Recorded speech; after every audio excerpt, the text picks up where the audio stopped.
नमस्कार प्यारे साथियों, स्वागत है आप सभी का इस YouTube चैनल में। दोस्तों, आज की इस क्लास में हम बात करें रीजनिंग के पार्ट नंबर 19 के बारे में। दोस्तों, अभी तक आप सभी ने 18 पार्टों को नहीं देखा है, तो जाकर दोस्तों इसको देख लीजिएगा, क्योंकि जितने भी हमने उसमें क्वेश्चन कराए हैं सारे के सारे परीक्षाओं में पूछे गए प्रश्न हैं। दोस्तों, रीजनिंग एक ऐसा सब्जेक्ट, अगर हम रीजनिंग के बारे में बात करते हैं, रीजनिंग एक ऐसा सब्जेक्ट है जो परीक्षाओं में दोस्तों नंबर बढ़ाने के लिए बहुत काम आता है।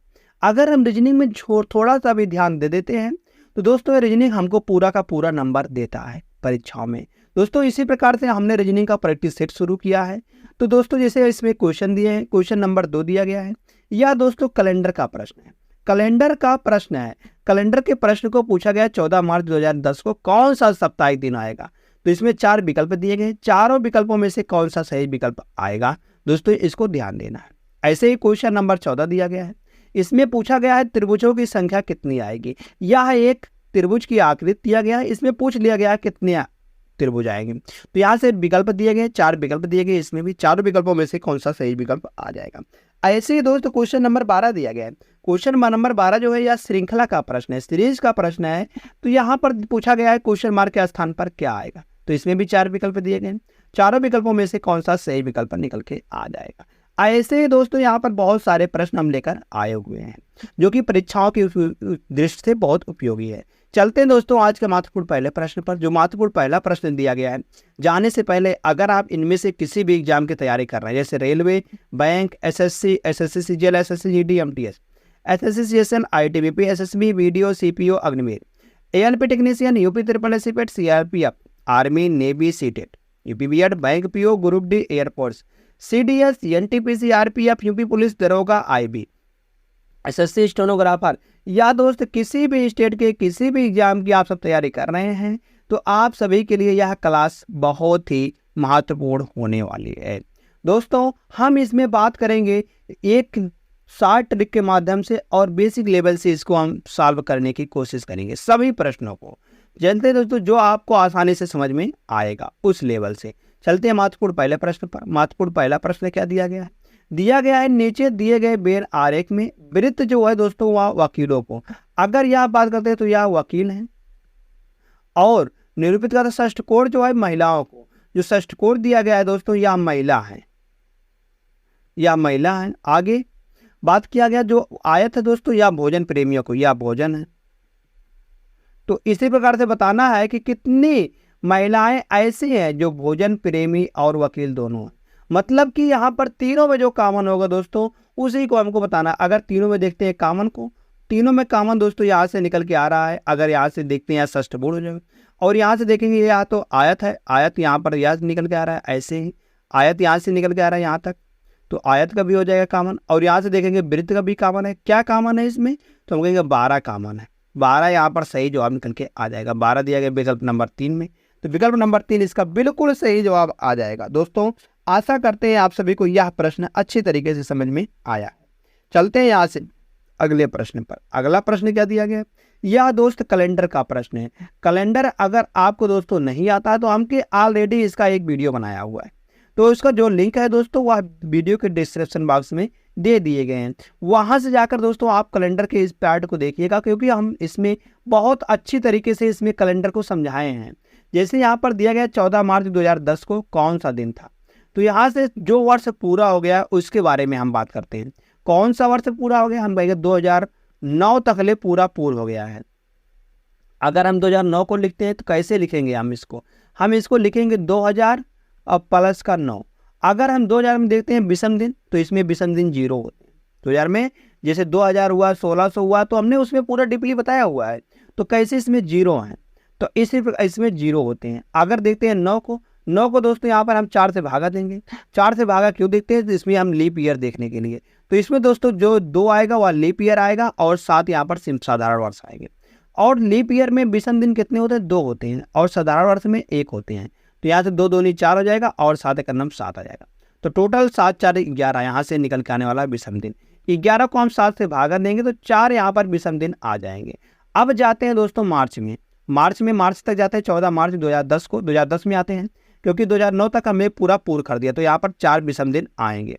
तो जो 2000 यहाँ से देखते हैं तो जनवरी की बात करते हैं, जनवरी में होता है दोस्तों 31 दिन। 31 को जब 7 से भागा देंगे, 7 चौक 28, 3 31, 3 विषम दिन आएंगे।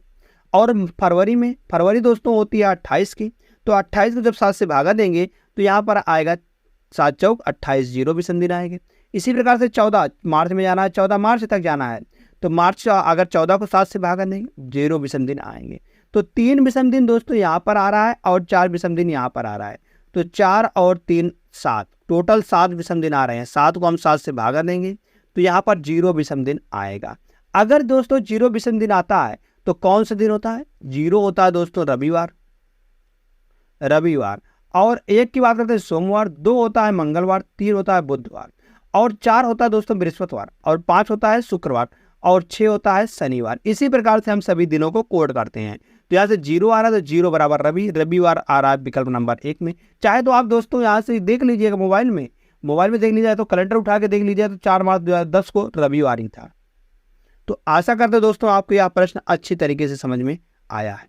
अगर दोस्तों समझ में आया तो यहाँ से चलते हैं हम अगले प्रश्न पर। क्वेश्चन नंबर यहाँ से 3 दिया गया है। दिया दोस्तों श्रृंखला का प्रश्न है। श्रृंखला के प्रश्न को यहाँ पर पूछा गया, क्वेश्चन मार्क के स्थान पर क्या आएगा। तो इसको दोस्तों ज्ञात करने के लिए आप यहाँ पर बने रहिएगा। दोस्तों यह एक बहुत ही महत्वपूर्ण प्रश्न है, इसको चलिए सॉल्व करते हैं। तो यहाँ से देखेंगे 60 है और 83 है, तो हम कहेंगे यहाँ पर डिफरेंस ही लिया हुआ है। तो डिफरेंस देखते हैं कितने का रहा है, 23 का। अगर यहाँ से 183 से 213 में जाते हैं तो यहाँ पर दोस्तों 30 का डिफरेंस आ रहा है।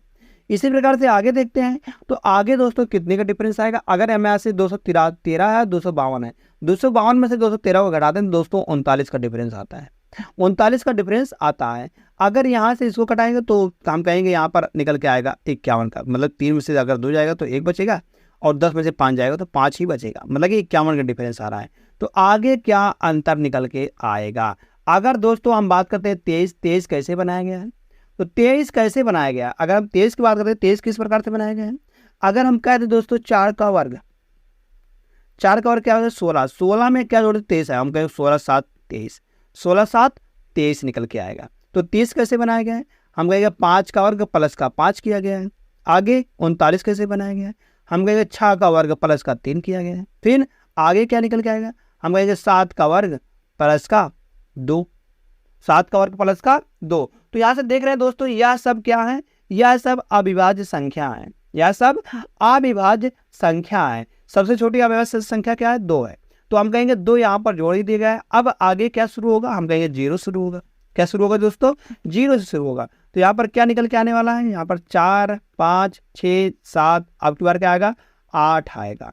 8 का वर्ग प्लस का 0, तो 8 का वर्ग करेंगे तो 64 आएगा, मतलब कि 303 में हम 64 यहाँ पर जोड़ देते हैं। तो 4 3 7 6 3, 367 निकल के आ जाएगा क्वेश्चन मार्क के स्थान पर। 367 विकल्प नंबर 3 में दिया गया है दोस्तों। विकल्प नंबर 3 इसका बिल्कुल सही जवाब निकल के आ जाएगा। एक शानदार प्रश्न को दोस्तों हम शानदार तरीके से सॉल्व कर दिए गए हैं। चलते हैं दोस्तों यहाँ से हम अगले प्रश्न पर। अगला प्रश्न क्या दिया गया है, दिया गया उस बेर आरेख का चयन करें जो नीचे दिए गए वर्गों के बीच सर्वश्रेष्ठ संबंध को दर्शाता है। अगर हम यहाँ से बात करेंगे दोस्तों तो हम कहेंगे सभी पिता जो होते हैं वह पुरुष ही होते हैं। जितने भी पिता होते हैं दोस्तों वह पुरुष ही होते हैं। मगर यहाँ से बात करें क्या सभी शिशु पिता होते हैं, हम कहेंगे नहीं। सभी शिशु पुरुष होते हैं, नहीं। तो कुछ शिशु पुरुष होते हैं। शिशु जो होते हैं दोस्तों वह कुछ ही जो होते हैं वह पुरुष होते हैं, बाकी कुछ शिशु जो होते हैं दोस्तों वह महिला भी होती है। तो हम कहेंगे ऐसी आकृति बनेगी। ऐसी आकृति किस में दिया गया है, हम कहेंगे ऐसी आकृति विकल्प नंबर डी में दिया गया। तो विकल्प नंबर डी इसका बिल्कुल सही जवाब निकल के आ जाएगा। जैसे ही दोस्त विकल्प नंबर डी सही आता है, फिर से हम चलते हैं एक और शानदार प्रश्न पर। एक और शानदार प्रश्न क्या दिया गया है, क्वेश्चन नंबर 5 है। एक मैदान में कुछ बत्तख और बकरे हैं, कुल मिलाकर 77 सिर और 224 पैर हैं। तो बत्तखों की संख्या कितनी है, हमको दोस्तों बत्तखों की संख्या निकालनी है। तो बत्तखों की संख्या निकालनी है तो यहाँ से टोटल पैर कितने दिए गए हैं, 224 दिए गए हैं। हम मान के चल रहे हैं दोस्तों, यहाँ से अगर बात करते हैं हम बत्तख के दोस्तों 2 पैर होते हैं। बकरे के देखते हैं तो बकरे के 4 पैर होते हैं। हम मान के चल रहे हैं जितने 77 हैं, 77 के 77 दोस्तों क्या है, बकरे हैं। यहाँ पर 77 को अगर 4 से गुणा कर देंगे तो यहाँ से टोटल निकल गया 7 चौक 28 और 7 चौक 28 2 30, 308 जो आएंगे दोस्तों। टोटल यहाँ पर सिर निकल के आएंगे, टोटल पैर निकल के आएंगे, टोटल पैर निकल गए, मगर पैर तो दिया गया यहाँ पर 224 और कितने का डिफरेंस आ रहा है यहाँ। अगर हम देखेंगे अंतर, जो अंतर यहाँ से निकल के आ रहा है तो यहाँ पर अंतर जो आ रहा है 84 का अंतर आ रहा है। कितने का अंतर आ रहा है दोस्तों, अगर हम घटाएंगे इसमें से तो 8 में से 4 जाएगा तो 4 बचेगा और 10 में से अगर 2 जाएगा तो 8 बचेगा। तो अंतर जो आ रहा है दोस्तों 84 का अंतर आ रहा है। अब जो यह 84 का अंतर आ रहा है, अब यहाँ पर इसमें या जो पैर है या कितने हैं दोस्तों, या पैर हैं, तो जो 84 आ रहा है या पैर किसके हैं, हम कहेंगे या जो पैर है या बत्तख के पैर हैं, या किसके पैर हैं, बत्तख के पैर है। तो बत्तख के सिर कितने हैं, बत्तख के पैर 2 होते हैं, 2 से इसको भागा देंगे तो यहाँ से 2, जब 2 से भागा देंगे दोस्तों हम इसको, तो यहाँ से 84 को अगर 2 से भागा दे देंगे तो यहाँ पर निकल के आएगा 42 निकल के आ जाएगा। तो 42 जो आ जाएगी वह बत्तखों की संख्या आ जाएगी। बत्तखों की संख्या कितनी है, 42 विकल्प नंबर ए में है, बिल्कुल सही जवाब आ जाएगा। अगर दोस्त यहाँ पर 42 जो पूछा गया है बत्तखों की संख्या पूछी लीजिए, अगर यहाँ से पूछता कि बकरे कितने थे तो हम 77 में से अब तो घटा नहीं सकते, टोटल सिर थे 77, तो 77 में से 42 को नहीं घटा सकते हैं, तो यहाँ से निकल के आएगा 5 और आगे 3, 35 निकल के आ जाएगा दोस्तों। यहाँ पर जो है 35 आएगा, क्या 35 निकल के आ जाएगा बकरे की संख्या, 35 आएगी और बत्तखों की संख्या 42 आएगी, तो 42 विकल्प नंबर ए बिल्कुल सही आ जाएगा। चलते हैं दोस्तों यहाँ से हम अगले प्रश्न पर। अगला प्रश्न क्या दिया गया है, यह भी एक शानदार प्रश्न है। जैसे दिया गया 15 सेंटीमीटर भुजा वाले घन को 3 सेंटीमीटर भुजा वाले छोटे घनों में विभाजित। पहले तो घन देखते हैं, तो घन यहाँ पर किया जाता तो इस प्रकार कितने घन बनेंगे, हम कहेंगे इस प्रकार n घन बनेंगे। जैसे घन यहाँ पर बात करते हैं तो 15 × 15 × 15 और कितने n घन बनेंगे, मतलब 3 सेंटीमीटर वाले, × 3 × 3 × 3। जब इसको इससे भागा देंगे तो n बराबर हम यहाँ से निकाल लेंगे, तो इधर जाएगा 3 से काटेंगे 3 × 5 = 15, फिर 3 से काटेंगे 5 × 3 = 15, फिर 3 से काटेंगे 5 बन जाएगा। तो यहाँ से n बराबर कितना निकल के आएगा, n बराबर देख रहे हैं यहाँ से निकल के आएगा 5 आम 25 पंचे 125 निकल के आ जाएगा। तो n का कोई मात्रक नहीं होता है, n तो हम क्वांटिटी गिन रहे हैं, तो कितने आएंगे 125 आ जाएंगे। 125 विकल्प नंबर बी बिल्कुल सही जवाब निकल के आ जाएगा। दोस्तों जैसे बी सही आता है, फिर से हम चलते हैं एक और शानदार प्रश्न पर। यह एक और शानदार प्रश्न क्या दिया गया, कथन और तर्क का प्रश्न है। कथन और तर्क को प्रश्न को कैसे सॉल्व कर, जैसे दिया गया यहाँ पर, क्या बलात्कार और यौन उत्पीड़न की बढ़ती हुई घटनाओं के कारण महिलाओं को रात को अकेले यात्रा नहीं करने की सलाह दी जानी चाहिए। तो दोस्तों यह तो कथन तो सही है, मगर यहाँ पर तर्क क्या निकल के आ रहा है, तर्क पहले उन्होंने क्या सोचा होगा, तो तर्क निकाल के आ रहा फर्स्ट, नहीं इसके बजाय सरकार को ऐसी घटनाओं के नियंत्रण के उपाय करने चाहिए, नहीं इसके बजाय सरकार को ऐसी घटनाओं के नियंत्रण, बिल्कुल सही है दोस्तों, जब उसका नियंत्रण होगा तभी तो महिलाएं रात को सुरक्षित होंगी। तो यहाँ से सेकंड क्या है, हाँ यहाँ पर हाँ कर दिया गया, पुलिस विभाग के लिए भी ऐसी घटनाओं पर नियंत्रण रखना मुश्किल है, बिल्कुल गलत है दोस्तों। पुलिस विभाग के लिए कुछ भी यहाँ पर कठिन नहीं होने वाला है, तो हम कहेंगे यहाँ पर तर्क और तर्क फर्स्ट सही है। तर्क और कितने कौन सा सही है, फर्स्ट वाला सही है बिल्कुल। जैसे दोस्तों फर्स्ट सही आता है। चलते हैं नेक्स्ट क्वेश्चन पर। नेक्स्ट क्वेश्चन क्या दिया गया है, यह कथन और पूर्व धारणा का प्रश्न है। पूर्व धारणा क्या होती है, जो पहले पूर्व धारणा मतलब कि पूर्व की धारणा, मतलब जो कथन निकल के आ रहा है इससे पूर्व में उन्होंने क्या सोचा होगा, जो यह कथन निकाल के उन्होंने दिया है। तो यहाँ से देखते हैं, एक शिक्षक एक छात्र को कहते हैं यदि आप मेरी बात नहीं सुनते हैं तो मैं आपको सजा दूंगा। अगर जो है छात्र जो है अगर शिक्षक की बात नहीं सुनता तो शिक्षक जो है उसे सजा देगा। क्या देगा, पहले क्या उसके मन में आया होगा, तो पहली चेतावनी क्या थी, चेतावनी के बाद छात्र शिक्षक की बातों पर ध्यान दे सकता है। दोस्तों उसके मन में जो आया होगा पहले से, वह मन में उसके आया होगा कि अगर हम इसको इस तरह से चेतावनी देंगे तो वह हो सकता है हमारी बातों को ध्यान दे सकता है। बिल्कुल सही है, चल सकता है, तो यहाँ पर बिल्कुल सही है। मगर सेकंड क्या दिया गया, सजा छात्रों को अनुशासित करने का सबसे अच्छा तरीका है। बिल्कुल गलत है, हम सजा को सबसे अच्छा तरीका नहीं मान सकते हैं अनुशासित करने का। तो यहाँ से बिल्कुल पूर्व धारणा जो फर्स्ट है यह बिल्कुल सही है, पूर्व धारणा फर्स्ट बिल्कुल सही है, उन्होंने यही सोचा होगा। मगर सेकंड वाला यहाँ पर यह निर्भर नहीं करता है, सेकंड वाला गलत हो जाएगा। जैसे दोस्तों यहाँ पर फर्स्ट सही आता है। फिर से हम चलते हैं अगले प्रश्न पर। अगला प्रश्न क्या दिया गया है, या दोस्तों किसी कंपनी में दिया गया है, उम्मीदवार को सिलेक्शन के लिए दिया गया है, उम्मीदवार को सिलेक्शन के लिए बुलाया गया, कहता है कि ऐसी हमको अर्हता चाहिए, मतलब कहा गया है चयन प्रक्रिया। जैसे एक संगठन में प्रबंधक वित्त के चयन की शर्तों निम्नानुसार है। जैसे यहाँ पर दिया गया किसी भी विषय में कम से कम 50% अंक सहित स्नातक हो। स्नातक होना जरूरी है, कितना परसेंट? 50% कम से कम। और वित्त में विशेषज्ञता सहित प्रबंधन में स्नातकोत्तर होना चाहिए, मतलब कि वह स्नातक भी होना चाहिए, स्नातकोत्तर भी होना चाहिए, मतलब कि पोस्ट ग्रेजुएट भी होना चाहिए और ग्रेजुएट भी होना चाहिए। तो क्या उम्र यथा 1/2/2013 को कम से कम 25 वर्ष से 35 वर्ष से अधिक नहीं, मतलब कि 25 से 35 के बीच में होनी चाहिए। यहाँ से चौथा क्या दिया गया है? चौथी आर्ता क्या दी गई? को किसी संगठन के लेखा वित्त विभाग में कम से कम आर्ता प्राप्त के बाद का 2 वर्ष का कार्य अनुभव होना, मतलब उसको 2 वर्ष का कम से कम कार्य अनुभव होना चाहिए, इससे कम नहीं चलेगा। पांचवा क्या दिया गया? को चयन प्रक्रिया में कम से कम 40% अंक मिले होने चाहिए। 40% अंक चयन प्रक्रिया में मिले होने चाहिए। यहाँ से जो दिया गया दोस्तों नेक्स्ट पर, ऐसे उम्मीदवार के मामले में जो भी मानदंड पूरे करता है के सिवाय किसके सिवाय? हम कहेंगे ए वाला उपरोक्त 3 वाले के दिया गया है कि किंतु उसने बतौर उप प्रबंधक वित्त किसी संगठन से कम 3 वर्ष कार्य किया है तो उसका मामला महाप्रबंधक के पास भेजा जाएगा। अगर वह 3 वाला नहीं अनुभव करता, मतलब कि 3 वाला अगर उसकी उम्र ज़्यादा है तो वहाँ पर उसके जो कार्य अनुभव होगा वह कम से कम जो है दोस्तों 3 वर्ष का होना चाहिए कार्य अनुभव। अगर उसका ज़्यादा है तो, जैसे 35 वर्ष से ज़्यादा ही आयु है तो। और पांचवा क्या दिया गया? पांचवें वालों को अगर मानता है, पांचवा वाला क्या दिया गया है दोस्तों? यहाँ पर चयन प्रक्रिया में कम से कम 40%। यहाँ पर देते हैं कि किंतु उससे स्नातकोत्तर स्तर पर कम से कम 70% अंक मिले हों तो उसका मामला प्रेसिडेंट वित्त के पास भेजा है। अगर वह 40% से छूट जाता है तो, 40% से कम पाता है तो यहाँ से देखते हैं क्या है। तो गीता कोठरी का जन्म 10 सितंबर 1980 को हुआ था। 10 सितंबर 1980 को हुआ था तो 1/1/2013 को वह कितनी उम्र की हो जाएगी? तो यहाँ से हम देखेंगे 1/1/2013 को वह जो हो जाएगी दोस्तों वह लगभग 33 साल की हो जाएगी, क्योंकि यहाँ पर देखते हैं 8-2-10 उधर 20 साल हो जाएगा और 13 इधर है तो लगभग 33 साल की, मतलब कि मोटी माटा अगर हम माने तो यह 25 और 35 के बीच में है, तो यह बिल्कुल हो जाएगा सही। मगर आगे देते हैं वित्त में विशेषता सहित अपना MBA पूरा किया है। यहाँ पर दोस्तों पोस्ट ग्रेजुएट मतलब कि स्नातकोत्तर की बात किया गया है। यहाँ पर स्नातकोत्तर की बात किया गया, मगर स्नातक की बात यहाँ पर निकल के नहीं आ रही है। उन्होंने स्नातक किया तभी तो स्नातकोत्तर, मगर उन्होंने स्नातक में क्या कहा गया था?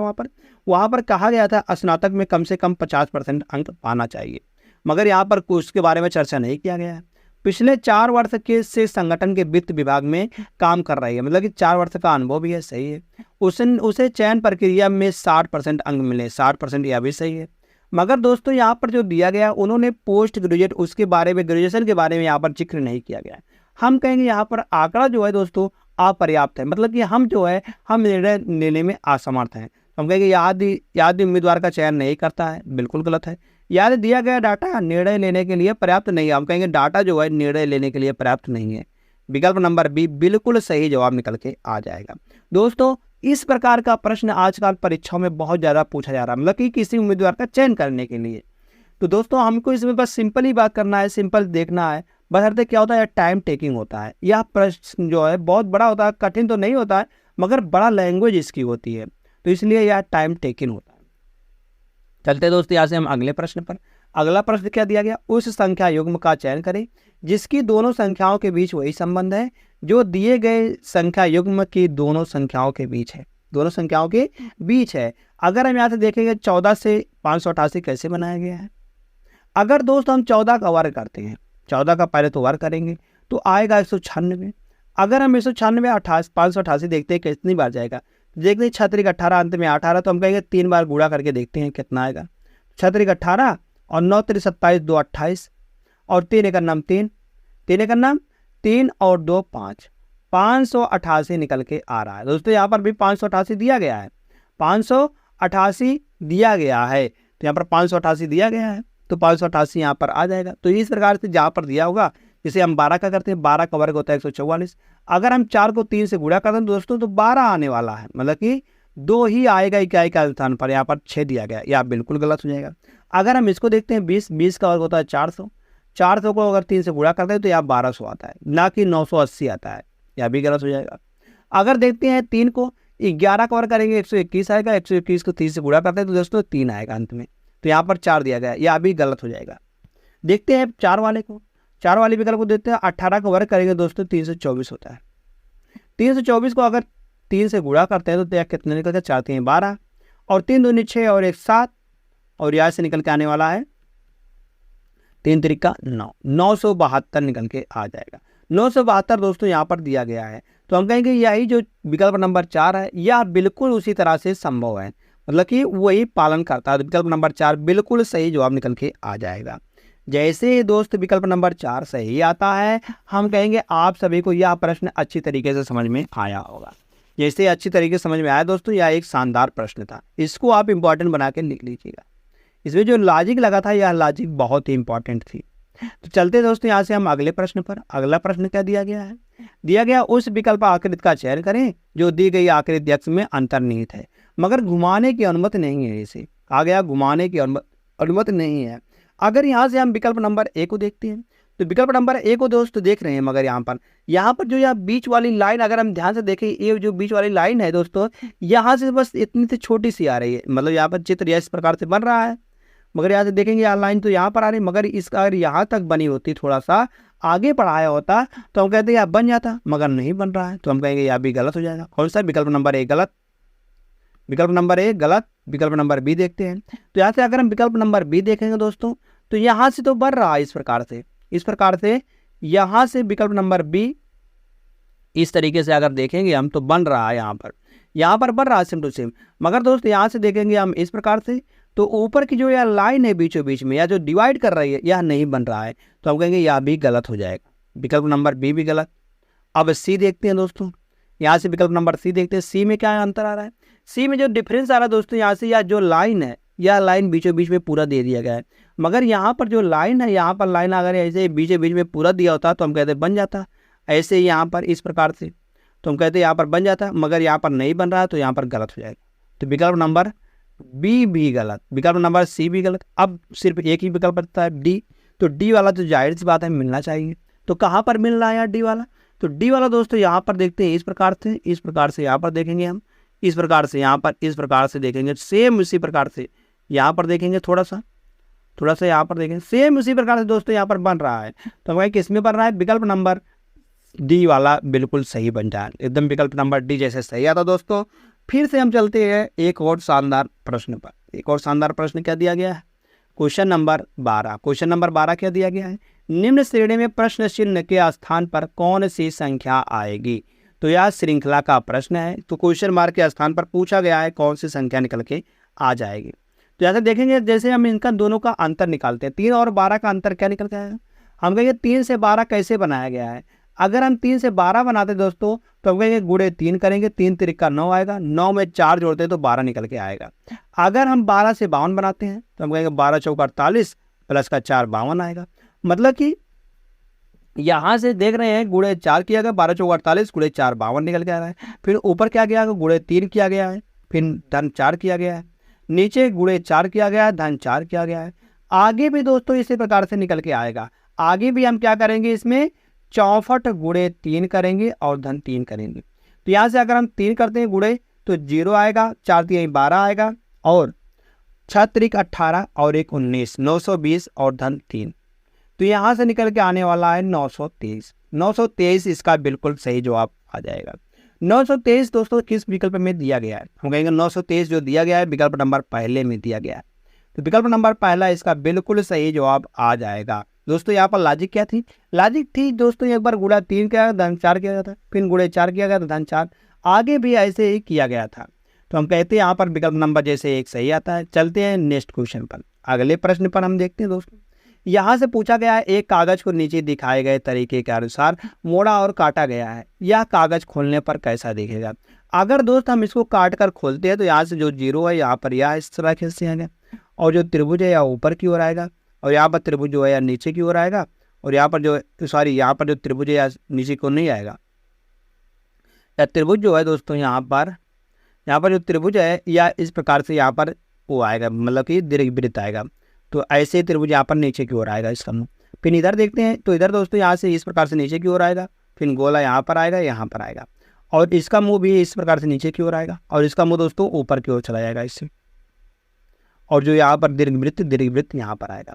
तो ऐसी आकृति दोस्तों किस में दिया गया, अगर हम देखते हैं ऐसी आकृति यहाँ पर ठीक है, यहाँ पर भी दोस्तों ठीक है, तो हम कहेंगे ए वाला तो सही हो जाएगा, बिल्कुल सही दिख रहा है इसमें। अगर बी वाले में देखते हैं, बी वाले में जो गलती आ रही है दोस्तों, यहाँ से थोड़ी सी गलती कर दिया गया है, यहाँ से यहाँ छोटी सी गलती कर दिया गया, इसका मुंह नीचे की ओर कर दिया गया है। अगर ऊपर की होता तो यह भी सही होता था, यह भी गलती हो गई है। अगर सी वाले में देखते, सी वाले में दोस्तों जो यहाँ पर दीर्घवृत्त था, दीर्घवृत्त को यहाँ पर बीचों बीच में कर दिया गया, यह भी गलत हो जाएगा। अगर डी वाले को देखते हैं, डी वाले में दोस्तों देखेंगे यहाँ पर जो गोला है, गोले को 4 तो दिया गया है, मगर इसको ऐसे बना दिया गया है यहाँ पर, या तो किसी तरीके से ऐसा नहीं बनेगा डिजाइन, मगर जो दीर्घवृत्त है ये 2 ही दिया गया है, ना कि 4 बनेगा। यहाँ पर कितना बनेगा, 4 बनेगा, तो यह भी गलत हो जाएगा। तो जैसे ये सही आता है, चलते हैं अगले प्रश्न पर। अगला प्रश्न क्या दिया गया दोस्तों, यह दिया गया दोस्तों बहुत ही मोस्ट इंपॉर्टेंट क्वेश्चन है। इस जो क्लास है, इस क्लास का सबसे मोस्ट इंपॉर्टेंट क्वेश्चन यही है दोस्तों। जैसे दिया गया, दी गई आकृति में त्रिभुजों की संख्या ज्ञात कीजिए। इसमें हमको त्रिभुजों की संख्या बतानी है, कितने निकल के आएंगे। दोस्तों पहले तो हम इसको बनाते हैं किस प्रकार से यह बना होगा। यह इसी प्रकार से बना है, एक वर्ग है बीच में, और इसमें यह लाइन गई है इस प्रकार से, और यह लाइन इसी प्रकार से यहाँ पर भी आई है, मतलब कि क्रॉस लाइन बनी हुई है।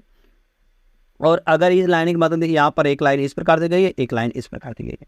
तो ऐसी आकृति दी गई, तो इसमें कितने त्रिभुज हैं, हम कहेंगे इसको पहले यहाँ पर नंबरिंग कर देते हैं, 1 2 3 4 5 6, 6 आ रहा है तो 6 गुणे 2 कर देंगे, तो कुल मिलाकर 12 त्रिभुज यहाँ पर बन जाएंगे, 12 त्रिभुज बन जाएंगे। अब आगे क्या डिजाइन किया गया है, आगे इसमें इस प्रकार से डिजाइन किया गया है, इस प्रकार से, और यहाँ पर एक लाइन और 2 लाइन। इन 2 लाइनों की वजह से, इन 3 लाइनों की वजह से कितने त्रिभुज आएंगे, हम कहेंगे यहाँ पर देख रहे हैं एक त्रिभुज यहाँ पर बन जाएगा, इस प्रकार से एक त्रिभुज यहाँ पर बन जाएगा एक, और एक जो यहाँ बड़ा वाला बनेगा, यहाँ से 2 इधर बन जाएंगे, और एक दोस्तों यहाँ से नीचे बन जाएगा, नीचे इस प्रकार से यहाँ पर बन जाएगा, इस प्रकार से जो है नीचे यहाँ पर इस प्रकार से बन जाएगा। तो 3 इधर बन जाएंगे, और 3 इधर ही बनेंगे, एक इधर बन जाएगा, और एक ये बड़ा वाला 2, और एक यहाँ से ये वाला बन जाएगा 3 बन जाएगा, 3 इधर भी बन जाएंगे। तो 3 और 3 6, मगर एक दोस्त यहाँ से ये वाला भी तो बन रहा है, ये वाला भी तो बन रहा है, हम कहेंगे 3 3 6 और एक 7, यहाँ पर 7 जोड़ देंगे, तो 7 और 2 9, कुल मिलाकर दोस्तों इसमें 19 त्रिभुज बन जाएंगे। इससे ज़्यादा त्रिभुज इसमें नहीं बनेंगे। कितने बनेंगे, 19 त्रिभुज बनेंगे। 19 किसमें दिया गया है, विकल्प नंबर 1 में दिया गया है। तो विकल्प नंबर 1 दोस्त इसका बिल्कुल सही जवाब निकल के आ जाएगा। आशा करते हैं दोस्तों आप सभी को त्रिभुज अच्छी तरीके से समझ में आया होगा। अगर दोस्त आपको सभी को त्रिभुज निकालने में दिक्कत आती है तो आप हमको कमेंट करके बताइएगा, हम इससे संबंधित वीडियो बनाएंगे जिसमें हम गिनेंगे त्रिभुज, वर्ग, मतलब कि किसी भी तरीके के आकृति को हम कैसे गिनते हैं। तो चलते दोस्तों यहाँ से हम आखिरी प्रश्न पर। आखिरी प्रश्न क्या दिया गया है, यह एक श्रेणी का प्रश्न है। इसमें पूछा गया है क्वेश्चन मार्क के स्थान पर क्या आएगा। जैसे हम देखते हैं 24 से 25 कैसे बनाएंगे, हम कहेंगे 1 जोड़ के। अगर हम 25 से 33 बनाते हैं तो यहाँ पर हम कहेंगे प्लस का 8 जोड़ा गया है। 60 में अगर 33 में कितना जोड़े, जैसे 60 बन जाएगा, हम कहेंगे 27 जोड़ने पर। ऐसे ही आगे क्या निकल के आएगा। अगर यहाँ से देखेंगे एक क्या है, हम कहेंगे 1 का क्यूब है। 8 हम कहेंगे दोस्तों या 2 का क्यूब है। 27 3 का क्यूब है। आगे हम कहेंगे दोस्तों 4 का क्यूब आएगा। तो 4 का क्यूब क्या होता है दोस्तों, 64 होता है। तो 60 में 64 हम जोड़ेंगे तो कितना निकल के आएगा, 4 और 6 6 12, 124 निकल के आ जाएगा। तो 124 दोस्तों यहाँ पर विकल्प नंबर 2 में दिया गया है। तो विकल्प नंबर 2 इसका बिल्कुल सही जवाब आ जाएगा। दोस्तों बस यही थे आज के आखिरी प्रश्न, यही था। तो यही थे आज के शानदार क्लास में शानदार प्रश्नों से समाप्त होती है। तो धन्यवाद दोस्त। अगर आपको दोस्तों यह क्लास अच्छी लगी हो तो आप इसे लाइक कर सकते हैं, अपने दोस्तों के पास शेयर कर सकते हैं। और दोस्त अभी तक आप सभी ने इस चैनल को सब्सक्राइब नहीं किया है तो सब्सक्राइब कर लीजिएगा और बेल आइकन को दबाना ना भूलिएगा, जिससे कि दोस्तों लेटेस्ट वीडियो आने पर आपके पास नोटिफिकेशन पहुंचता रहे। धन्यवाद दोस्त।